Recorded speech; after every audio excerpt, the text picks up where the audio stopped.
Welcome to the inaugural run of Freddy Christ, where we'll be discussing current events, the news, unpopular culture, and a host of other topics. If you're easily offended, stop listening now, because there's nothing for you to boycott, protest, or otherwise bitch about, because no one here gives a shit. I want to make that absolutely clear. I do not give a fuck about your butthurt, and I will never give a fuck about your butthurt. You can bitch and moan in the comments section all you like, but it won't change a thing. You and your hurt feelings don't matter to me or anybody else. No one's forcing you to listen, and you've been warned in advance. So if you don't like offensive language or opinions, shut the fuck up and stop listening right now, because we're going to talk about things in a pretty scatological manner. It's not going to be suitable for work. Now, my first topic on this show is Jeb Bush and his opinion on whether or not the Washington Redskins should change their name. The Huffington Post has a story out covering Jeb Bush's public statements that he doesn't think the Washington Redskins name is offensive, and in which he says, "I guess I'm missing something here." And yeah, Jeb, you're missing something, all right. You're missing the fact that you just shouldn't have fucking answered the question. I mean, first off, this story just encapsulates the problem with today's media coverage of presidential races in general. I mean, why do we give a fuck what Jeb Bush thinks about the Redskins and their name? I mean, how is this relevant to who we elect as president in 2016? And why is Jeb Bush stupid enough to even bother answering these fucking questions? I mean, does the fact that Jeb Bush is this stupid mean that he should be disqualified from consideration as a presidential candidate? I mean, let's just review his dumbass remarks. Dumbass remark number 1 by Jeb Bush.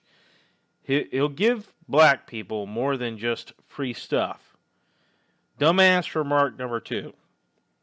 In my mind, it was his refusal on the first Republican debate stage to call Donald Trump an asshole, or to own up to calling him an asshole. There was a report that Jeb Bush, in a phone call with a major donor, had referred to Donald Trump as an asshole.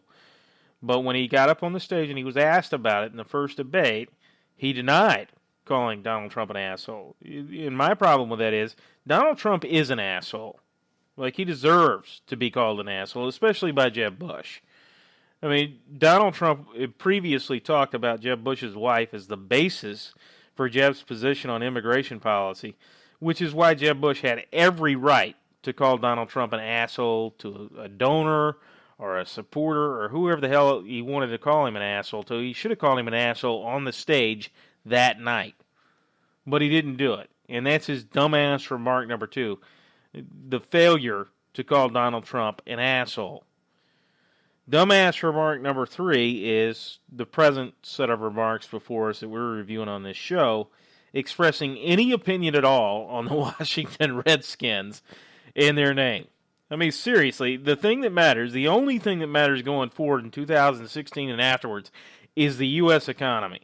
If you look at every major opinion poll of voter priorities over the past 10 years, it's the economy and jobs at the top in nearly every poll. It's always the jobs and the economy, because voters only give a shit about their own bottom lines. It's not Planned Parenthood, which the Republicans look like they're getting ready to shut the government down over. It's not gun control, which Democrats always want to bring up every single time some mentally ill dumbass goes on a shooting rampage. It's not immigration reform, which Democrats and Republicans alike would love to advance because their campaign contributors over at the Chamber of Commerce are all screwing American workers over even harder than they already have.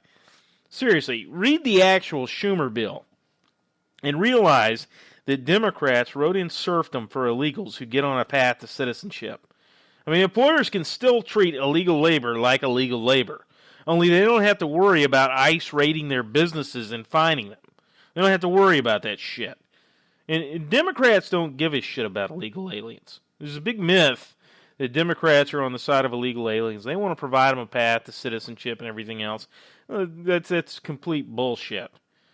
There's no path to citizenship here. It's just this permit that you renew in perpetuity. Democrats don't give a shit about illegal aliens. They give a shit about big business And the Schumer bill was a way for big business to keep their illegal laborers and avoid any consequences for illegals going forward, or at least for hiring illegals going forward. That's all that the Schumer bill was. And the other things that don't matter to the American voters, it's not about gay marriage or DOMA or the Export-Import Bank. Like most Americans don't even know what the fucking Export-Import Bank even is. They certainly don't give a shit about it.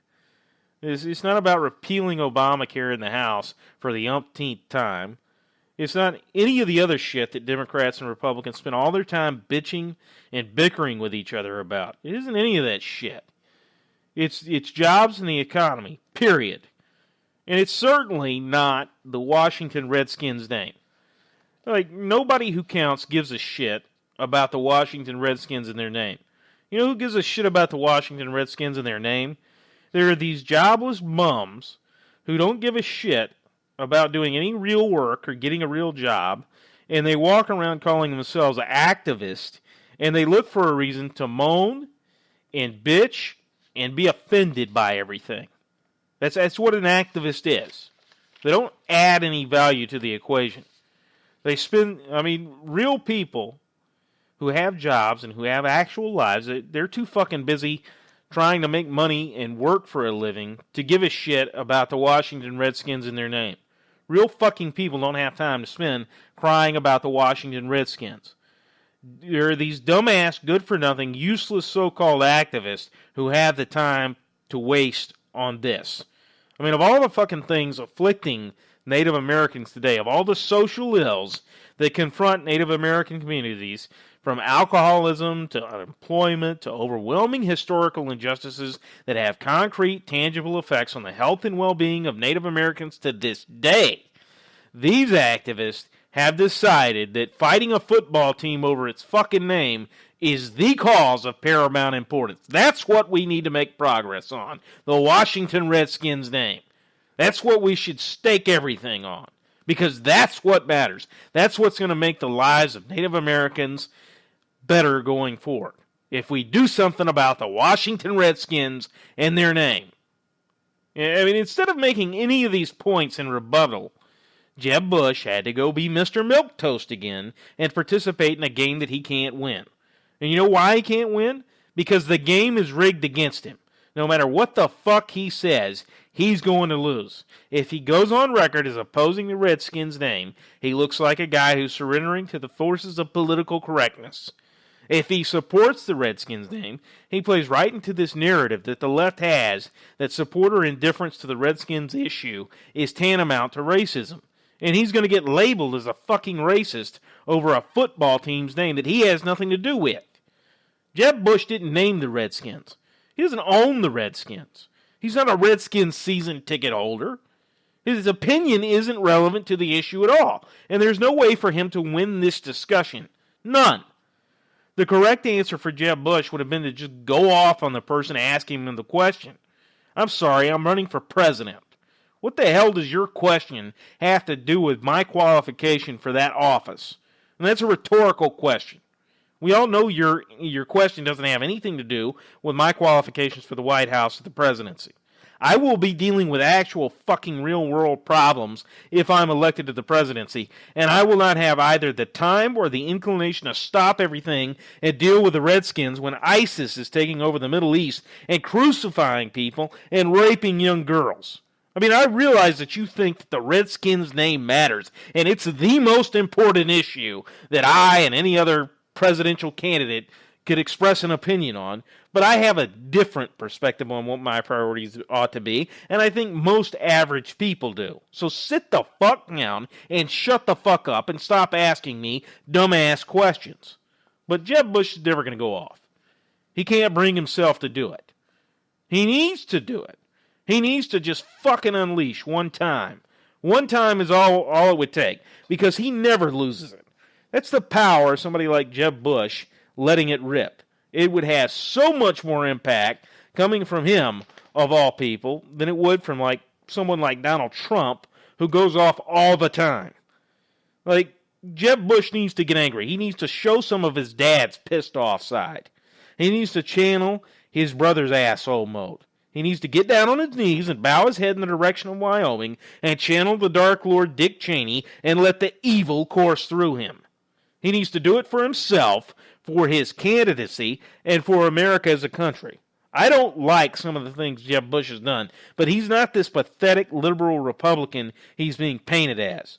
This is a Roman Catholic, former governor of Florida, who slashed taxes while increasing his state's rainy day fund by 640% to almost $10 billion in the process, and he ushered in the first statewide voucher program in the country in terms of education. Like, seriously, how many of you would trade that track record of slashing taxes and increasing cash reserves on hand with our current president's record over the past 6-7 years? Because if you say that you wouldn't trade that record, you're a liar or an idiot or both. I mean, Jeb Bush has conservative bona fides. His approach as governor of Florida led to above average economic growth. It was above the national average by almost 1.5 points, and unemployment in the state of Florida was below the national average. I mean, we're not talking about Bobby Jindal here, who has to go get Grover Norquist's permission to balance his state's budget after his tax cuts lead to a huge deficit. We're not talking about Kansas and Sam Brownback struggling to make ends meet after tax cuts imploded the state budget because they didn't have the common sense to cut spending. It's not Scott Walker, who's looking at spending requests $2 billion larger than expected revenues after all of his tax cuts have gone through. We're talking about a guy who cut taxes and increased his state's reserves while giving parents a choice about where to send their kids to school. I mean, this is a pro-life Roman Catholic guy with an excellent track record as a governor of a major state. And yet he's taken so much shit because of one issue, and that's his support of Common Core. But what the fuck is Common Core anyway? It's a bunch of standards. That's it. He supported some educational standards which sought to force kids to think about what they were doing and how they were getting their answers in math and science and English assignments. I mean, Common Core has a laudable purpose and a terrible execution in terms of marketing. And people, you need to face the fucking music. What we're doing in terms of education in the United States is not working. Our kids suck at reading. They suck at math. They suck at science. They suck in comparison to the rest of the world and by any reasonable standard. If you want evidence that education isn't working, watch someone in their late teens or early 20s try to reason through a decision out loud. Listen to their illogic. It's fucking pathetic. We're at crisis levels in this country because kids are being raised by single parents in broken homes that are statistically more likely to be below the poverty line, and they're being educated in schools where educators know the latest methodology but suck at the actual subject area that they're teaching. Seriously, a teacher certification is a fucking joke. Our schools insist on certified teachers as a panacea to the problem. We've had teacher certification for decades, and the problem has only gotten worse. H. Ross Perot put it best back in 1992. The way to fix education is by burning the teachers' colleges. That's the solution. Stop putting education majors in classrooms as teachers and put subject area majors in classrooms. Make education a minor, not a major. In this obsession with pedagogy and method, and you start emphasizing core competency in the actual subject areas being taught. Get back to the 3 R's, reading, writing, and arithmetic. And more than that, stop shitting on people like Jeb Bush who make a good faith effort to recognize the problem and deal with it. We've all seen the bullshit math problems of Common Core, and we've all rolled our eyes, but at least this guy was out there trying to do something about our shitty educational system. At least he was making the damn effort. He could have gone on and made a ton of money at the Carlyle Group or worked on national defense or intelligence, but he put himself out there on this issue. He put himself out there front and center to deal with education as he has always done throughout his career. And what the fuck have you done about it? If you're bitching and you're criticizing, what the fuck have you done about education? Now, most of his critics and detractors couldn't say that they've done a damn thing about this or any other issue related to education. Like, he got shit on in Florida by all the educational activists, just the fucking activists, who hated school choice and vouchers for private schools. He carried waters for conservatives and parents on those issues against the educational establishment. He stood up to elitists and the teachers' unions, and he got those programs passed through the legislature, and he signed them into law. Like, he actually stood on those things at great political expense to himself. He took all the criticism, he got shit on by everybody, but he went and did something. And you know what? Now, because he tried to do something with Common Core, it didn't work out, everybody is going to sit there and zero in on Common Core. I mean, he tried to do something else with Common Core. It didn't work out. Do you sit there and ignore every other thing that he did that was consistent with conservatism, small government, and empowering individuals, or do you just focus on Common Core like a brain-dead moron? I know the answer for a lot of you. You can't get past Common Core. You can't get over it. And it's a fucking problem with today's voter and in today's public and its perception. The media can get you all turned around because you pick one fucking thing that you don't like about a candidate or a company or whatever the fuck it is. And that one thing keeps you from ever bothering to find out any more information. Why is it? Is it because the media does such a thorough job for you? Did the media do all the heavy lifting for your intellectually lazy fat ass? Do you trust the media? Here's the reality about the media, and this is true of every media outlet, whether it's CNN or Fox News or Huffington Post or the Drudge Report, they all have a shitty agenda. And that agenda is to get you to do what they want you to do. Their goal is never to inform you. It's never to provide you with the unbiased or unfiltered information you need to make an informed decision. Their goal is to manipulate you into making the decision they want you to make, regardless of whether or not it's in your best interest. And it's not just you they're looking to do this to. It's some candidate like Jeb Bush who gets asked some irrelevant bullshit question about the Washington Redskins and their name, only because, and he answers it because he thinks he's obligated to answer every bullshit question he's asked because he's supposed to play along politely with the media. Well, fuck the media. I don't know the media shit. You don't know the media shit. And Jeb Bush doesn't know the media shit. You want to know how to deal with the media? Take a look at Marshawn Lynch, the running back for the Seattle Seahawks. That's how you handle the media. Take a look at Donald Trump. That's how you handle the media. The media is made up of nerds who want to act like bullies. And they don't know how to handle it when someone actually tells them to fuck off. When someone actually takes charge and manhandles the media, they might whine about it, but they can't stop the abuse. And the reason is because people love seeing the media be abused. It's good for ratings when someone like Donald Trump talks shit about Megyn Kelly, which is why she got sent on vacation and Donald Trump got more exposure on Fox News. People hate the media as much as they hate Congress. That's statistically verifiable in opinion polls. Congress and the media have similar favorability and trust ratings because they both suck.